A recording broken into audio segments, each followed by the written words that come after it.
Hey son, it's been a while. It's nice of you to show up to your old pal. Dad, I have great news for you. After my last successful run, I decided to run for re-election of mayor. Being mayor is working out really well for me. People no longer judge others based off their skin color, but rather by their abilities and their intelligence. My approval ratings are very high, and I have the opportunity to help citizens all over the city. I am now respected by people all over the nation. Wow, that's great, son. I know I've said this a lot over the years, but I'm truly proud of you. Like, I know I may not have been able to provide the best education or the best childhood, but you went from being the son of just some random middle-class store owner to a widely respected African-American politician. Ooh. Oh my lord! Wait, hey, Jesus! Huh? What? Ah, where am I? Who are you?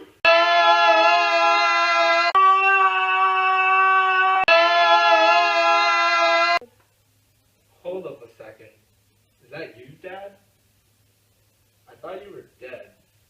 Huh? That's funny. I thought so too. Wait, that's Eugene's? Yeah, Dad. So, well, you're kind of white now. Wait, what? I ain't no white man. No. I think you're like a ghost or something. Grandpa? Really now?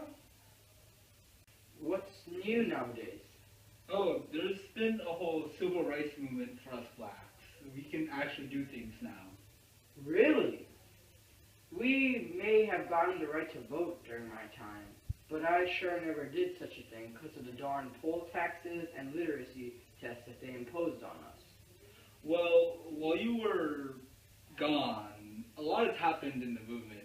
We got the 24th Amendment, which banned the poll taxes, and while Alabama didn't really follow suit, as well as some other states, after some court case in like 1966 in like Virginia or somewhere, Alabama and some other southern states had to remove their poll taxes.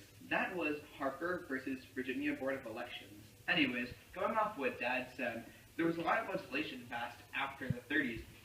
I think in 1965, the Voting Rights Act was passed, where they banned literacy tests and any other laws that could discriminate against blacks. Not that we would have much of a problem with literacy tests. But you youngins went to all Negro schools, right? I mean, those schools were never as good as the white schools. I mean, well, actually, we got rid of that segregation a long time ago, Pa. Yeah, nowadays we learn about that segregation in our public schools. In Brown versus Board of Education, the segregated schools were forced to integrate. So I got to go to school with Latinos, whites, blacks, Asians, everybody. I got a half-decent education, and I didn't do too badly in school either. Well, really now? Wow. But still, in my day, there were no respect or justice for blacks. I mean, even in the court. Of course, things might have changed after I died, but I got convicted only by the words of an eagle just because I was a Negro. Well, look at me. I'm the mayor of New York City. I'm going for re-election, and I think I have great odds. Things are changing, Grandpa, and I'm a great example of that. Like, even without Brock's fancy education with integrated schools, I still managed in my all-Negro public school in Manhattan. Now I'm a respected store owner. More than just blacks shop at my store. I could afford to live in a nice neighborhood, and I can't be barred from living in a nice neighborhood just because I'm black. The Fair Housing Act got my back there. Jesus Christ! A white person? I ain't done no harm. Please don't send me back there. So when do you guys want dinner? At 7, honey. Okay. She didn't even notice me. So, like, do white people work for blacks now? That's my wife. You're lying. Wait, what?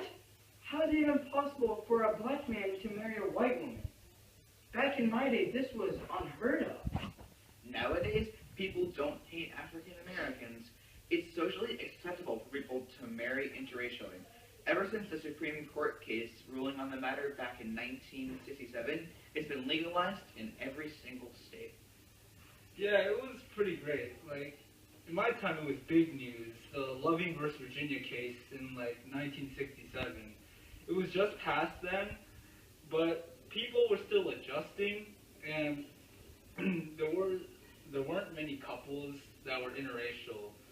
Still, over time, people got more used to the idea, and now you can see it's pretty common for whites and blacks to marry. That's wild. Even the thought of a black man kissing a white woman was insane when I was alive. I cannot believe that people can marry our kind now. I'm glad that y'all are living this life that I never had a hope of. But to be honest, I still don't know how I'm here right now. Ever since the election of Barack Robinson, many other blacks have been inspired to go to positions of power within the USA. Barack Obama was elected in 2008 as the first African American president ever in the United States of America. Oprah Winfrey is a leader of the television world and one of the most prominent figures in all of entertainment. And finally, there is Kenneth Channel, the CEO of American Express. He is also a director at IBM and a member of the executive committee of the Business Council. As seen by Obama, Oprah, and Kenneth Chatlin, African Americans are gaining power in all industries around the world. Thanks to the civil rights movement, people are no longer judged by their skin color, but rather their abilities and strengths.